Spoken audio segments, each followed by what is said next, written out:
প্রচণ্ড গরমে নাকাল নওগাঁর জনজীবন। বিস্তারিত জানাতে যোগ দিচ্ছেন সহকর্মী আব্দুর রৌফ।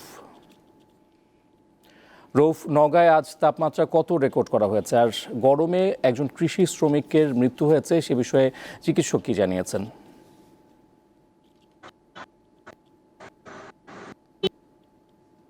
আশেপাশে অঞ্চলে প্রচন্ড মৃদু থেকে মাঝারি তাপদাহ চলমান রয়েছে এবং গত 3 দিন নওগাঁর তাপমাত্রা 39 ডিগ্রির ঘরে ছিল, কিন্তু গতকালকে সে 39 ডিগ্রি সেলসিয়াসের ঘর থেকে নওগাঁর তাপমাত্রা চলমান রয়েছে এবং গত 3 দিন নওগাঁর তাপমাত্রা 39 ডিগ্রির ঘরে ছিল, কিন্তু গতকালকে সে 39 ডিগ্রি সেলসিয়াসের ঘর থেকে নওগাঁর তাপমাত্রা 40 ডিগ্রি মৌসুমে কিন্তু সর্বোচ্চ তাপমাত্রা পরিমাপ করা হয়েছে।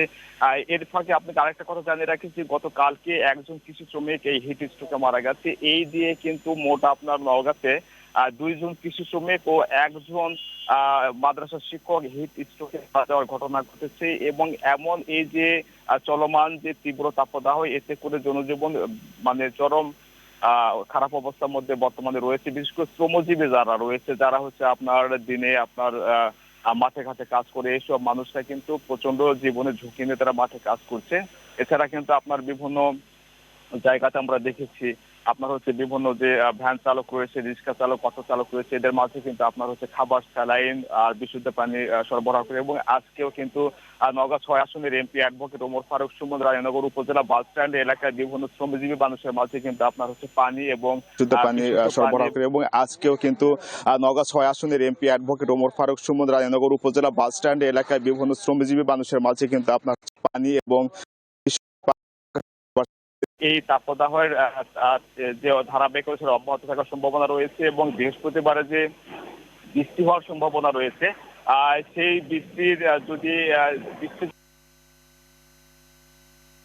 রয়েছে এবং বৃহস্পতিবারে যে বৃষ্টি হওয়ার সম্ভাবনা রয়েছে, সেই বৃষ্টি যদি হয় তাহলে তারপর থেকে এই তাপমাত্রা একটু করে কমার সম্ভাবনা রয়েছে। এছাড়া কিন্তু আপনার নওগাঁর বিভিন্ন উপজেলা হাসপাতালগুলোতে তাপ প্রবাহজনিত রোগে আক্রান্ত হয়ে